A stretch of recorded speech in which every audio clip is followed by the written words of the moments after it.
Have you ever thought about how an entire epic, a whole universe of philosophy, can be packed into its very first sentence? Well, that's exactly what we're going to do today. We're diving deep into the opening line of the Bhagavad Gita to see how one simple question basically sets the stage for everything to come. Let's get into it. So here it is. These are the very first words spoken in the entire Bhagavad Gita. It's a question from a king, and he's asking his right-hand man for a report from a battlefield. And this isn't just any battlefield. Two massive armies, pretty much all one family, are lined up and ready to go to war. Seems simple enough, right? Hey, what's happening over there? But this is no ordinary question. Not at all. Hidden just beneath the surface of these words are layers of fear, of bias, of this really deep selfish attachment. To get what this whole epic is about, we've got to become detectives for a minute. We need to analyze the clues buried in this one single verse. What is this king truly afraid of?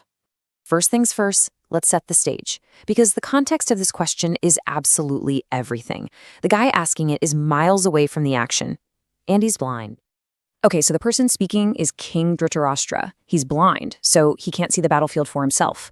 He's asking his advisor, a man named Sanjaya, who has this amazing gift, divine vision. He can see and hear everything that's happening on the battlefield as if he's right there. So what we're about to hear is basically the start of a live supernatural play-by-play. The king is completely dependent on Sanjaya to be his eyes and ears. All right, now for our first major clue. And you've got to pay close attention to the first two phrases the king uses, because his choice of words here reveals his deepest, darkest anxiety. He calls the location Kurukshetra, which means the field of the Kurus. That's his family's ancestral land. But then in the very same breath, he also calls it Dharmakshetra, the field of Dharma, the field of religion. Now, this wasn't just some random piece of land. It was a well-known holy site, a place people went on pilgrimage. So he's hitting both notes. It's family land, but it's also sacred ground. So why mention both? Well, because he's terrified. You see, his sons, the Kurus, are pretty much seen as the bad guys in this whole situation. And his nephews, the Pandavas, they're known for being pious and righteous. So Dhritarashtra is scared. He's afraid that the spiritual vibe of this holy place might actually favor the more religious side, the Pandavas, and work against his own kids. His very first words give away his doubt. So the location reveals his fear, but the way he talks about the soldiers, that reveals his biased heart. This, right here, is probably the most telling clue of all. This is where we get into the really fascinating psychology of it. Listen to how he phrases it. He asks what Mamakov, that means my sons, and what the Pandava, the sons of Pandu, did.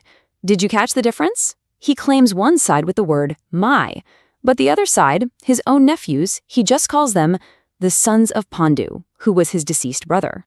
I mean, this is just brilliant because it shows you his whole mindset. In that one moment, he completely separates the family. He draws a line in the sand. Over here, we have my people, and over there, we have them. He doesn't see this as one big family caught in a tragic civil war. Nope. He sees it as his side versus their side. His selfish attachment has totally blinded him to any sense of family unity.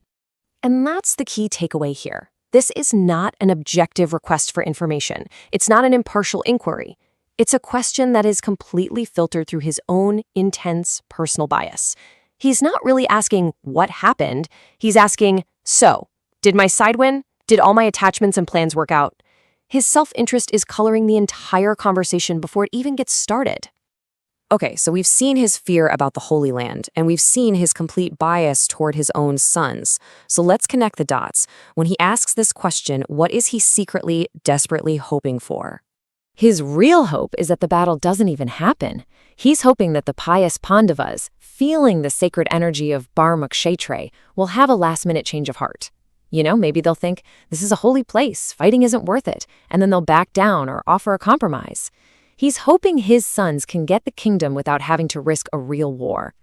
So if we translate his question from what he said to what he meant, it's not, what action did they take? It's really, Sanjaya, tell me, did the spiritual influence of the battlefield make the good guys give up? Did it save my not-so-good sons from a fight they might actually lose? He's looking for a loophole, not a battle report. But the Gita immediately flips this on its head and frames the conflict on this huge cosmic scale. The source text gives us this incredible farming analogy to help us understand what's really at stake here, way beyond one blind king's anxieties. And this analogy is just perfect. Picture this. The field of Dharmakshetra is like a farm. The desired crop, the thing that's supposed to grow there, is Dharma itself, represented by the pious Pandavas. But right now, the field is totally overgrown with unwanted weeds, and that's the impious sons of Dhritarashtra. So this battle, it's not just a war, it's a necessary weeding process. And it's being overseen by Lord Krishna himself to clear out the junk so the real crop can finally grow. And that, right there, is the ultimate answer to the king's fearful and biased question.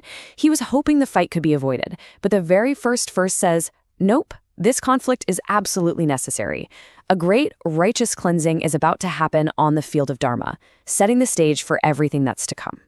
So, what started as what looked like a simple question from a blind king turns into this profound introduction to a spiritual masterpiece. His physical blindness was really just a metaphor for his internal blindness, a blindness caused by his selfish attachments. And it leaves us with a really powerful question to think about. The king's attachment totally clouded his judgment.